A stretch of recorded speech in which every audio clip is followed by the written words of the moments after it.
Ladies and gentlemen, today we break a silence that too many endure behind closed doors.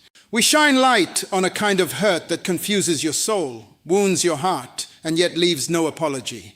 The kind of pain where someone can shatter your spirit and then smile like it never happened. Today we uncover the truth behind a behavior that has broken families, silenced voices, and left many questioning their worth.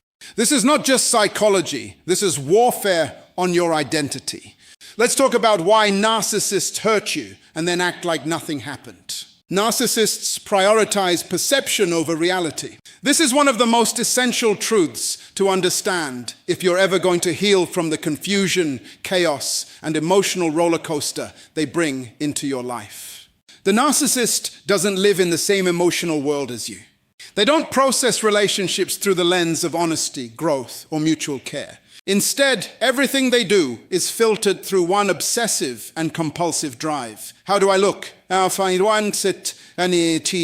But not in terms of physical appearance alone, but in terms of how they are perceived, respected, feared, admired, or envied by others. This is why you can be bleeding emotionally after something they said or did, and yet they act like nothing happened. It's not that they forgot, it's that they've convinced themselves that the damage they cause doesn't matter as long as no one sees it.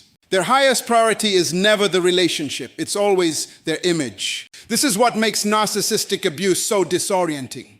Because in your world, when someone hurts you, there's an expectation of remorse, accountability, or at the very least, acknowledgement. But in their world, those things only happen if it enhances their reputation or earns them something. And if owning their behavior puts their reputation at risk, they will deny it, deflect it, and eventually blame you for even bringing it up. Perception is their reality. And that's not just a clever phrase, it's a strategy. Narcissists learn early in life that controlling how others view them gives them power. They might have grown up feeling invisible, invalidated, or overlooked, so they overcorrected by constructing a false identity that demands attention, admiration, and praise. But the key word is false. It's a mask. And behind that mask is someone terrified of being seen as weak, wrong, or average. So everything becomes a performance. Relationships to them are not about love. They are about leverage. They calculate their actions based on how it will be perceived. They'll give gifts publicly, but withhold affection privately. They'll say all the right things in front of others, but withhold empathy when you're alone. Why? Because they are more interested in appearing righteous than being righteous. They want the credit of being a good person without the character to actually be one. This is also why they are skilled at creating two different versions of themselves, the public self and the private self. The public self is charming, charismatic, helpful, maybe even generous. But the private self, that's the one you know. That's the one that lies, manipulates, gaslights, criticizes, and then acts like you're the problem for being hurt. And when you confront them about their behavior, their first instinct is not to reflect, but to protect their image. The greatest fear of a narcissist is not losing you, it's being exposed. Losing supply is an inconvenience. But exposure, that's a threat to their entire survival strategy. So when you cry or call them out, they don't feel remorse. They feel insulted. They feel attacked. Because in their mind, you're not grieving a wound. They think you're launching an assault on their character. And that's unacceptable to them. So instead of apologizing, they gaslight. Instead of reflecting, they retaliate. Instead of sitting in the discomfort of accountability, they escape into the comfort of denial. This is why you see a pattern. One moment they blow up, say cruel things, betray your trust, or abandon you emotionally. And the next moment, they act like it never happened. Why? Because if they acknowledge it, they have to take responsibility for it. And if they take responsibility for it, it threatens the fantasy they've built around themselves. That fantasy is fragile. It can't handle truth. So the narcissist protects that fantasy at all costs, even if it means destroying the truth in you. And make no mistake, this behavior is not accidental. It's calculated. They know what they're doing. They hurt you, test your boundaries, then act like it was no big deal to see if you'll play along. Because if you ignore it too, they gain more control. If you accept their silence as normal, they win the power struggle. If you laugh at their joke the next day like everything's fine, they know they've trained you to accept dysfunction as love. You have to understand, when you expect accountability from a narcissist, you are asking a liar to become a truth teller. You are asking someone who worships their own image to admit to breaking yours. That's not going to happen unless they experience a complete collapse of their self-made identity. And many never reach that point because they've built an entire life around avoiding it. So if you've ever wondered how someone can cause so much pain and still sleep at night, this is your answer. They don't see reality the way you do.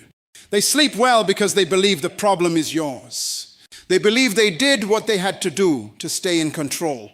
And as long as their world sees them as good, successful, spiritual, or superior, they feel justified.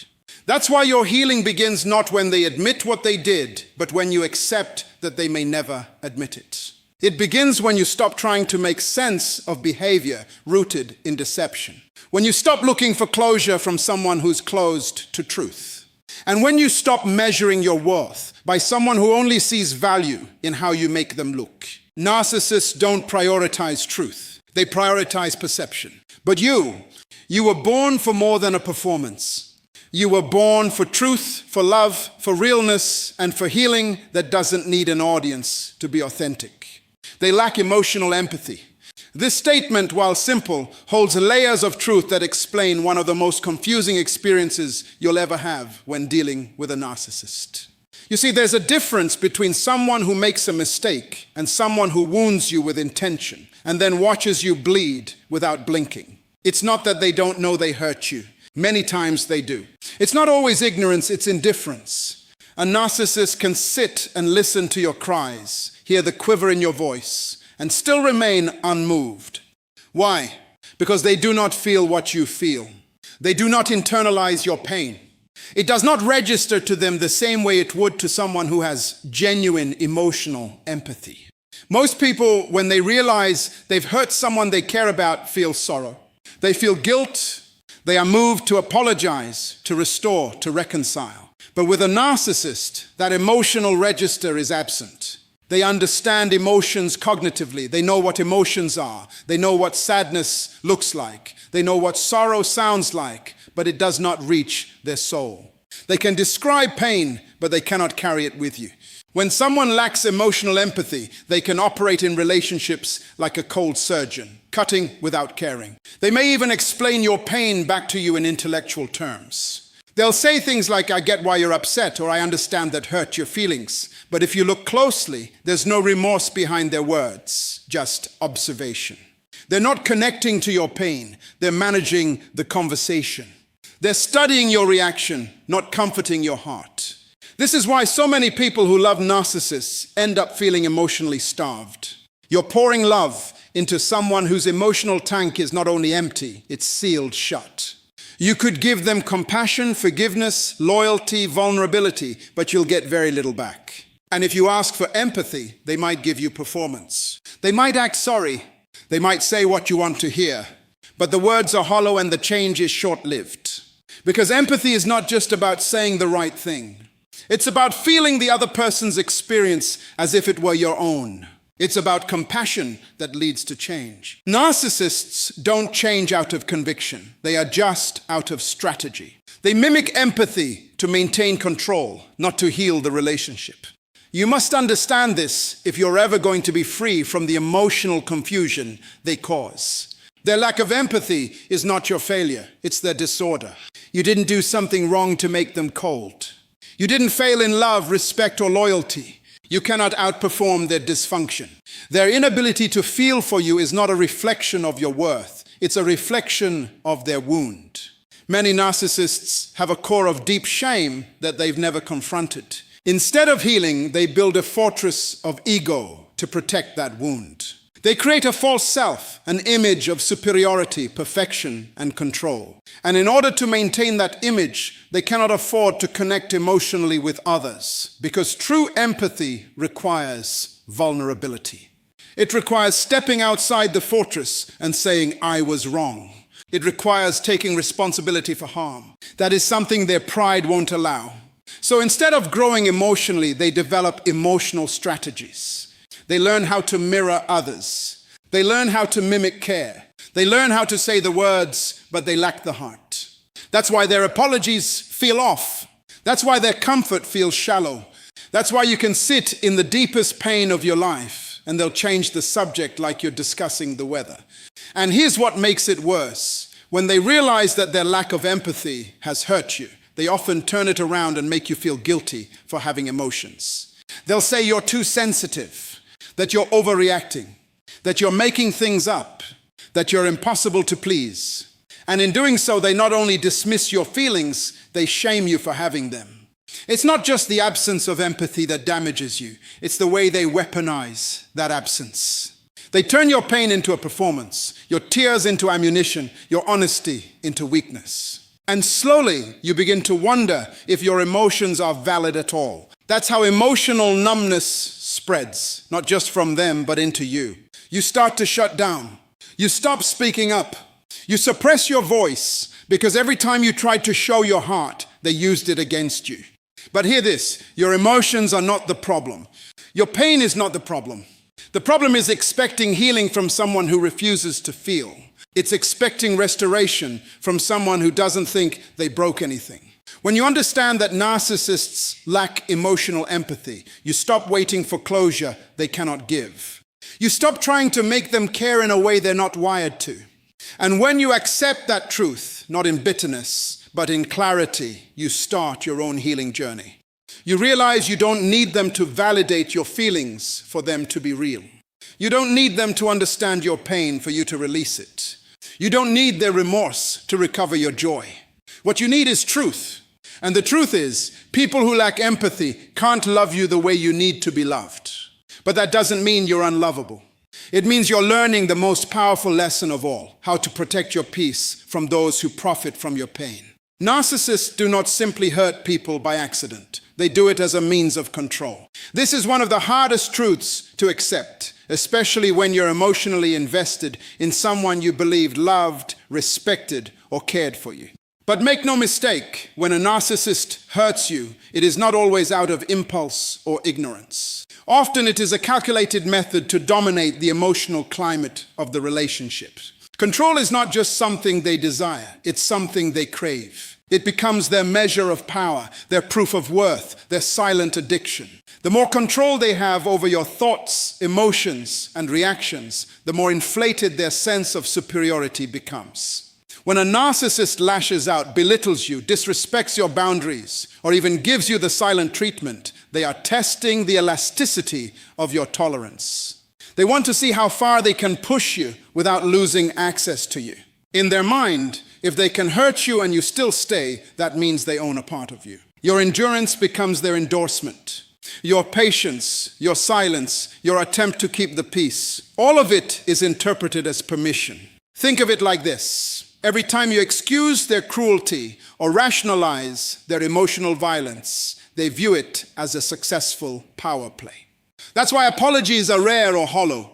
That's why accountability is always redirected back to you. You become the problem even after they wounded you.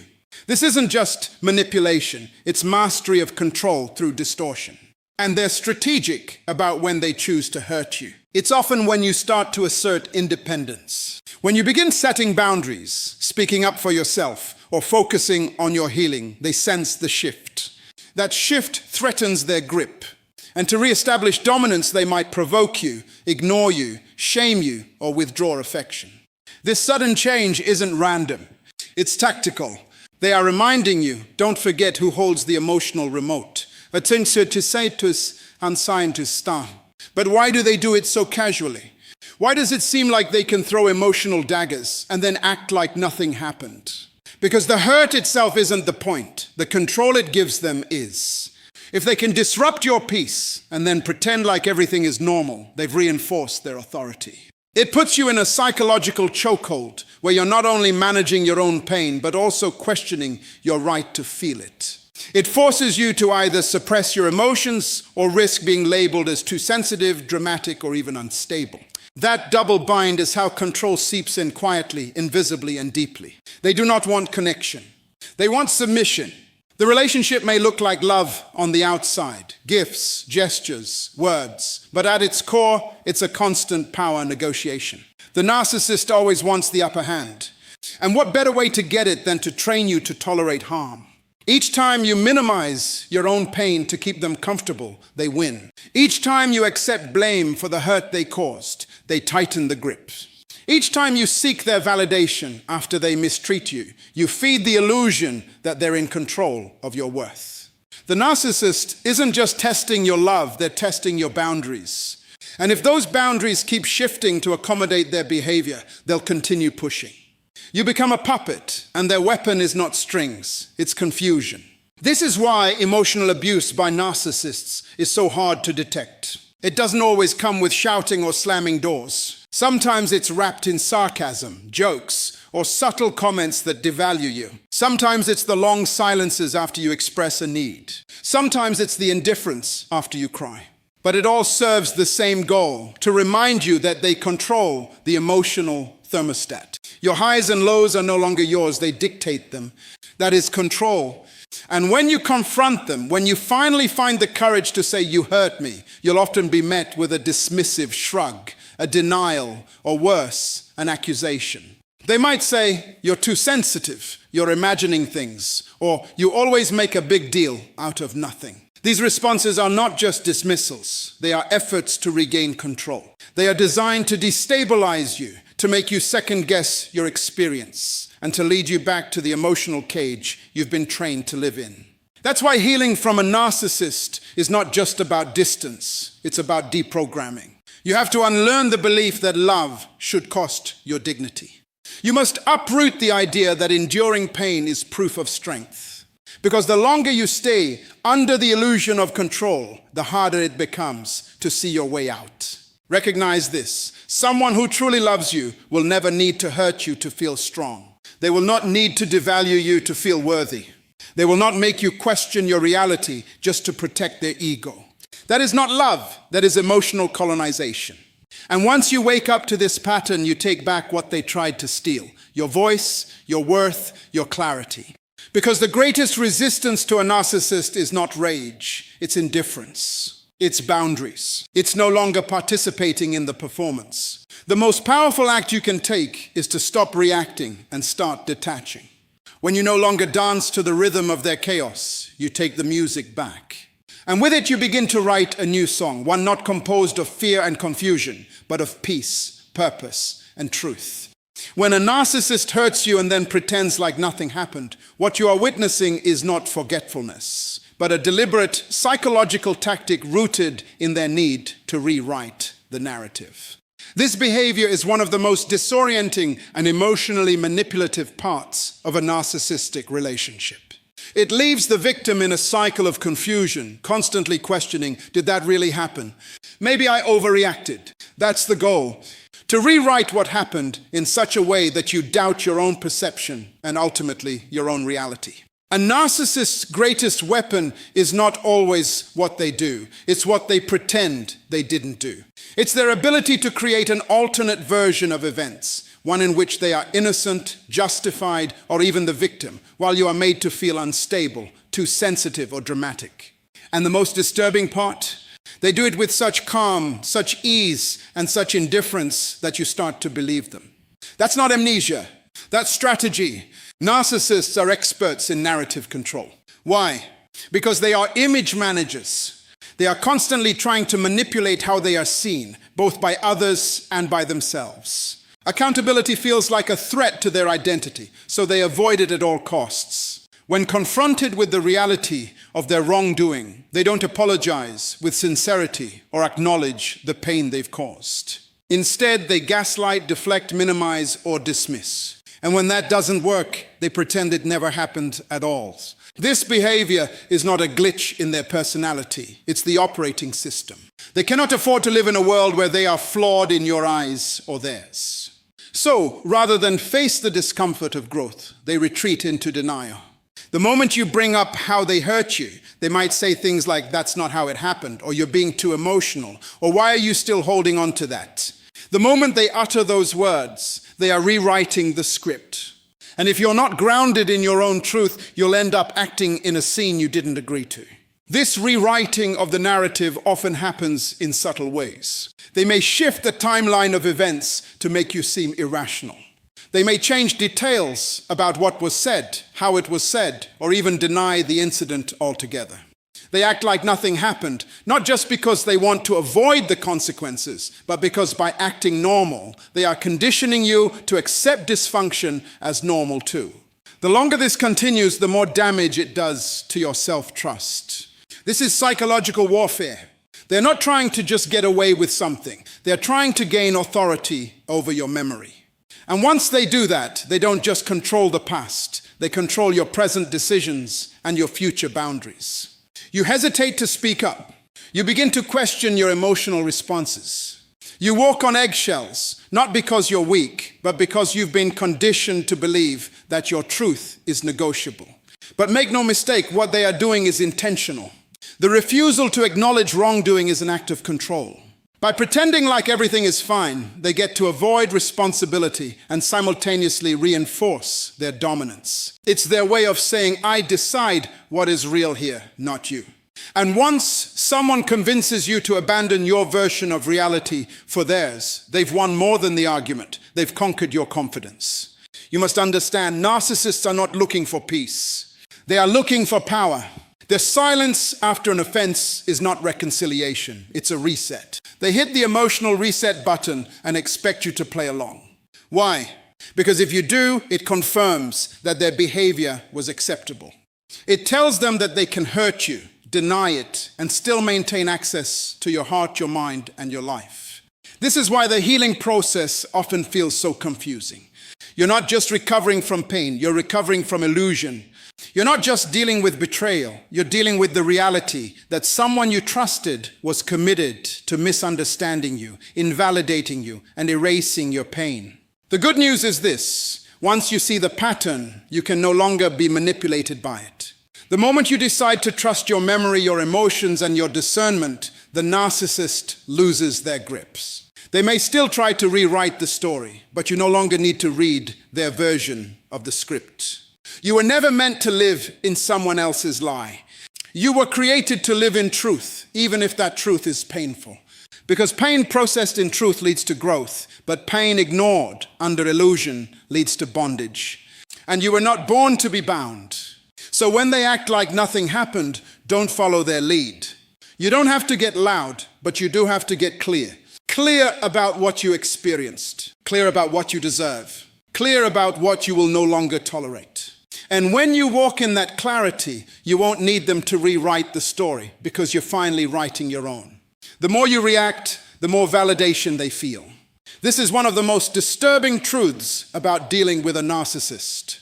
They feed on your emotional responses like fuel to a fire. It's not just about what you say, it's about how much energy you give them. When they hurt you, insult you, belittle you, and then pretend like nothing happened, your confusion becomes a mirror to their control.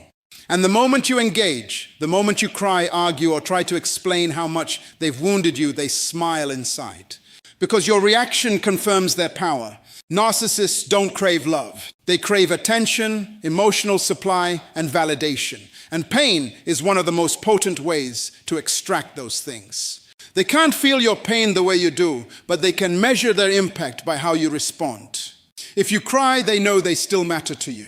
If you rage, they know they still control your emotional thermostat. If you go silent but stew in anger, they know they still occupy space in your mind. Your reactions are the proof they're still relevant. And to a narcissist, relevance is everything. They create chaos not just to confuse you, but to provoke you. They may say something cruel with a calm tone, watching your face for a twitch of pain or a flash of anger. They may ignore your boundaries or dismiss your needs, waiting to see if you'll fight back. Because if you do, it means they're still at the center of your emotional world. And when you do respond, they weaponize it. Suddenly the story becomes about your anger, your overreaction, your instability, not their initial mistreatment. They become the calm one, the rational one, the victim of your emotional response. It's a cycle. They provoke, you react. They act shocked. You explain, they deny. You get louder. They detach, You break down. They say you're crazy. And around it goes until you're drained, confused, and apologizing for reacting to the very wound they inflicted. This is not a coincidence. It's a pattern, and it's intentional. You see, narcissists live in a world where the highest form of validation is not love, but impact. Love requires vulnerability, empathy, and sacrifice, qualities they often lack or resist. But impact, that's measurable. They want to know that they can still shake your foundation, interrupt your peace, and disrupt your progress. If you've moved on, they'll do something to pull you back. If you're healing, they'll say something to reopen the wound. If you're silent, they'll poke just enough to make you speak. Because the moment you respond, they feel powerful again. And this is why no reaction is often more powerful than the perfect comeback. Your silence, your indifference, your emotional discipline, that's the real threat to a narcissist. Because when you stop reacting, they start losing control. When you stop explaining yourself, they start losing their script. When you stop trying to make them understand, they have nothing left to manipulate. You begin to break the cycle. You begin to take back your power.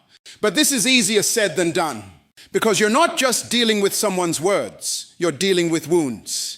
You're not just reacting to what they did, you're responding to what it triggered inside you. They may have touched on old insecurities, childhood fears, deep abandonment issues. And in those moments, you're not just talking to them, you're fighting against everything they represent. That's why your reaction feels so big, so overwhelming, so personal, because it is. But here's the shift. Your healing starts when you realize that you can't control how they act, but you can master how you respond. Not for their sake, but for your own. Your peace is not something they get to activate or deactivate at will. Your emotions are not puppets on the strings of their dysfunction. You were never designed to live on the emotional roller coaster of someone else's broken identity. Emotional maturity means recognizing when your reaction is feeding the very system that's hurting you. It means choosing to disengage not out of weakness, but out of wisdom. It means understanding that you don't need to attend every argument you're invited to. Sometimes your greatest response is your absence. Your greatest strength is your refusal to let someone else dictate your state of mind. Let them say what they want. Let them act like nothing happened. Let them rewrite the story. You don't need to correct every lie or chase every narrative. The truth will outlive the performance. And you are not responsible for fixing someone who breaks you and then blames you for bleeding. So the next time they provoke you, pause, take a deep breath. And remember, every time you react, you are offering them a seat at the table of your souls. You don't owe them that. They've done enough damage. And your silence, your distance, your refusal to play the game, that's not coldness. That's growth. And growth is louder than revenge. They fear exposure, not remorse. This is perhaps one of the most misunderstood truths about narcissistic behavior. When you're on the receiving end of their cruelty, manipulation, or betrayal, it's natural to believe that they must feel some level of guilt deep down. After all, how could anyone be so cold, so calculated, and not feel remorse? But here's the reality that many struggle to accept. Narcissists are not driven by guilt. They are driven by image. The thing that keeps them up at night is not what they've done to others, but the possibility that others might see through the mask. The fear isn't in their conscience, it's in their exposure. You see, for most people, guilt acts as an internal compass. It's the nudge that tells you when you've gone too far, when you've said too much, or when you've hurt someone who didn't deserve it. But narcissists have trained themselves to turn that compass off. Or better yet, they've replaced it with a mirror, one that only reflects themselves. Their sense of right and wrong is not based on how others feel, but how they look in the eyes of others. They will lie, manipulate, cheat, degrade, and discard you. And not because they don't know it's wrong. They do. But in their world, being wrong is not the problem. Being seen as wrong is. That's why they go to such great lengths to keep their image intact. It's why they deny, deflect, or shift blame so masterfully. It's why they smile in public after tearing you down in private. The performance is not for healing, it's for hiding. If they can control the narrative, They believe they can control the consequences. Think about it. When you've confronted a narcissist, have you noticed how quickly the conversation becomes about you? About your tone, your timing, your attitude? Have you seen how effortlessly they dodge the point and flip the spotlight back on your flaws? That's not clumsiness. That's strategy.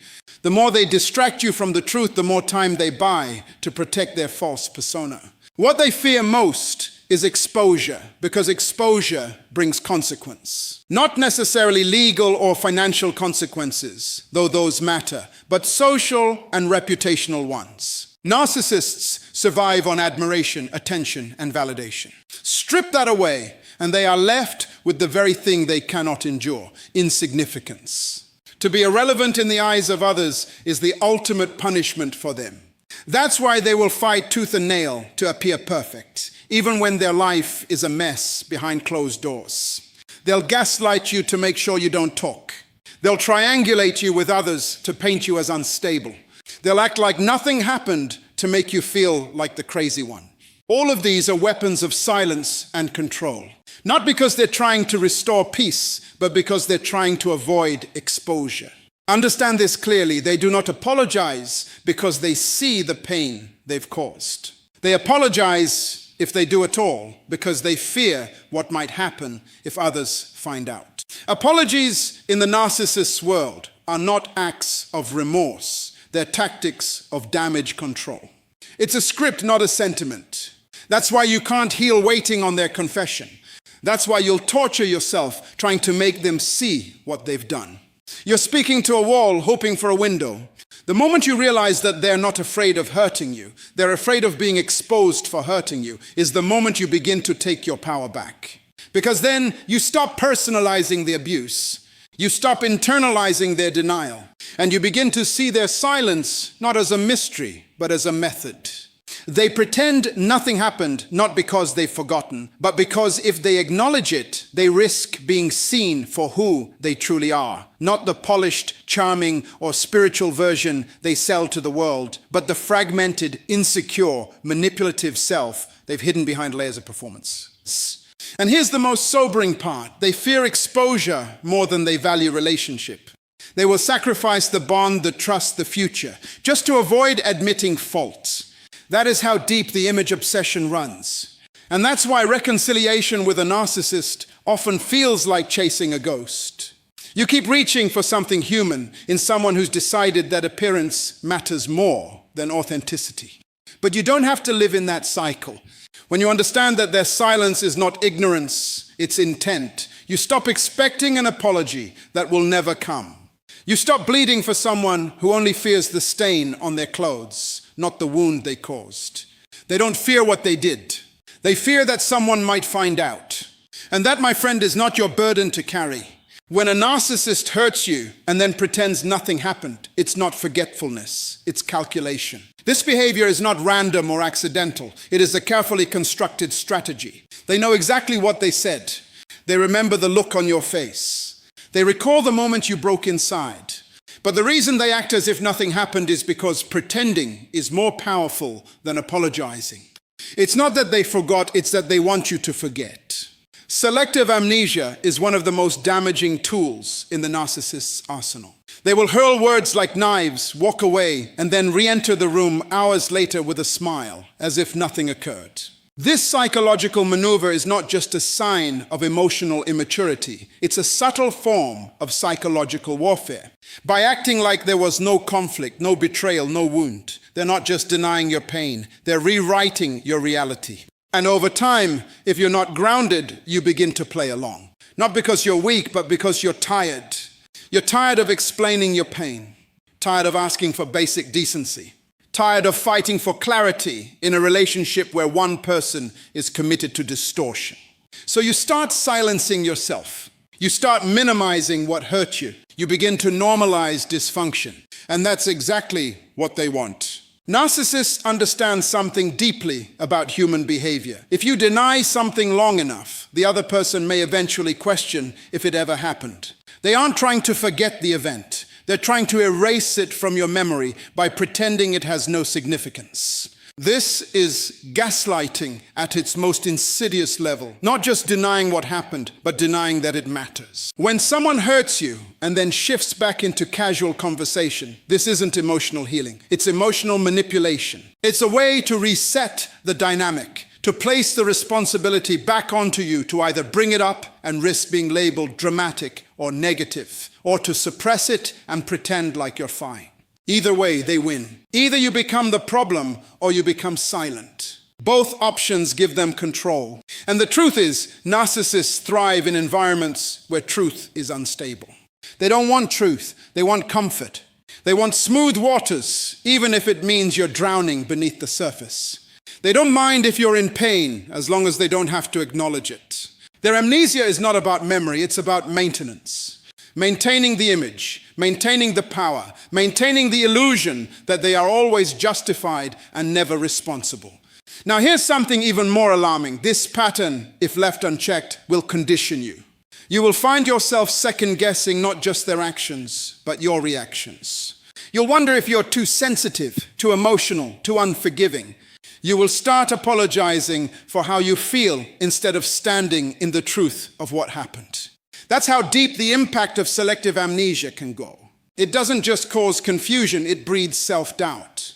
In relationships with narcissists, healing doesn't begin with an apology. It begins with truth. And often the first truth you must confront is this: they remember everything, they just choose to ignore it.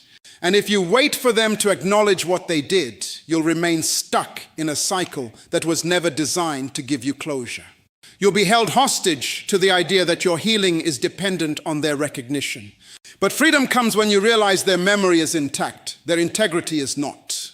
When someone loves you, they care about how their actions affect you.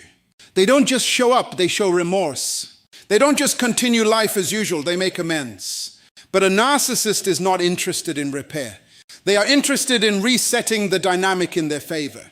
If they can get you to sit at the table again, laugh again, sleep beside them again, without ever addressing what they did, they've succeeded in training you to tolerate abuse disguised as reconciliation. This is not forgetfulness. This is strategy. This is the language of manipulation. This is how they keep power without apology, influence without accountability. But here's the hope. Once you understand this, you can no longer be trapped by it. You can stop interpreting their silence as ignorance and start seeing it as intentional. You can stop begging for recognition and start giving yourself the validation they refuse to offer. You can stop playing in the cycle and start stepping out of it altogether. Healing doesn't begin when they remember. Healing begins when you stop forgetting. Stop forgetting what they said. Stop forgetting how it made you feel. Stop forgetting that pretending everything is okay is not the same as everything being okay. You are not hard to love. You are not overreacting. You are not too much. You are someone who deserves truth, safety, and accountability in your relationships. And you are strong enough to walk away from anyone who tries to rob you of that by pretending nothing ever happened. They didn't forget. And now you must stop pretending they did. Narcissists prioritize perception over reality. This is a truth that often goes unnoticed, but it is foundational to understanding their behavior. When you interact with a narcissist, you're not dealing with someone who is rooted in truth. You're dealing with someone who is rooted in image. Everything they do, say, and construct is filtered through one main objective: to look good. Not to be good, not to grow, not to become accountable, but to appear admirable, successful, confident, desirable, spiritual, or generous, even if the truth contradicts all of it. What makes this especially dangerous is that the narcissist is not just trying to convince you. They are also trying to convince themselves. They have built an internal identity around a false self, a version of themselves that is flawless, beyond reproach, always right, always in control. And any crack in that image, any admission of wrongdoing, any acknowledgement that they have caused harm would not just be a moment of humility. It would feel like psychological death to them. That is why they will lie, manipulate, deflect, gaslight, and even destroy others before they ever admit to being wrong. Their entire sense of self depends on keeping the illusion intact. That's why they can hurt you and act like nothing happened. That's why they can look you in the eye after wounding your heart and behave as though it's a normal day. Because in their internal world, they have convinced themselves that they are the victim, or that you deserved it, or that it wasn't that bad, or that you're too sensitive. This is how they protect the image. This is how they guard the mask. This obsession with perception is why you often see narcissists curate their lives like a highlight reel. They may post inspirational quotes, serve at church, speak with charisma, appear confident at work, or seem like the life of the party. But behind closed doors, the same person might be demeaning, cruel, dismissive, or emotionally unavailable.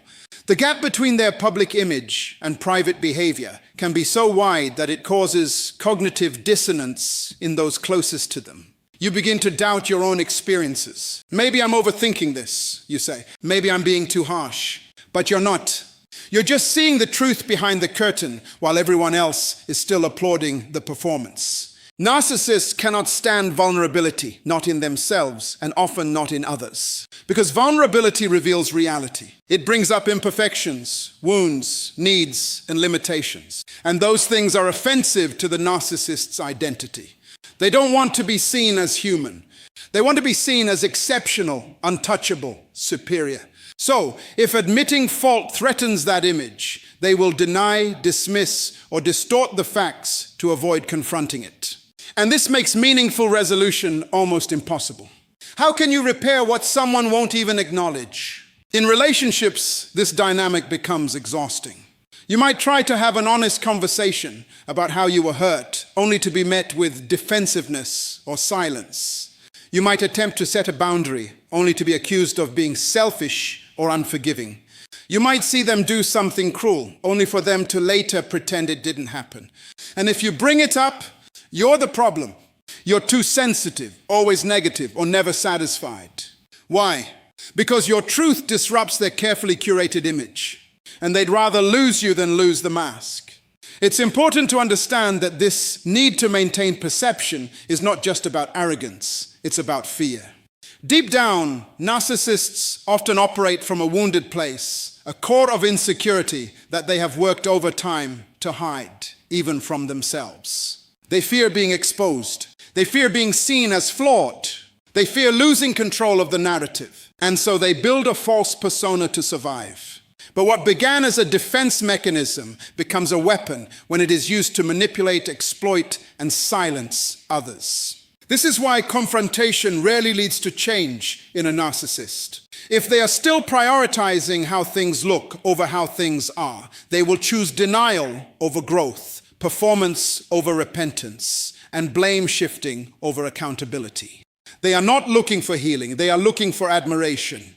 And anything that threatens their status in your eyes becomes an enemy, even if it's the truth. You might ask, how could someone cause so much pain and then smile like it never happened? The answer lies in their value system.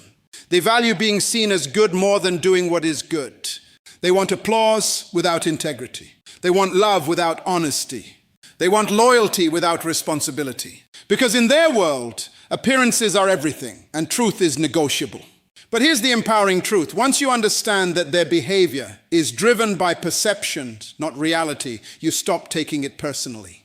You stop wasting energy trying to get them to see what they refuse to face. You stop needing their validation to confirm your experience. And that's when you begin to reclaim your power.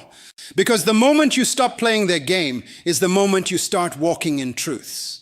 You don't have to match their illusion with your silence. You don't have to protect their image at the cost of your sanity. You are allowed to speak what's real, even when they pretend nothing happened. Because at the end of the day, truth doesn't need approval. It only needs courage. And you have more of that than you know.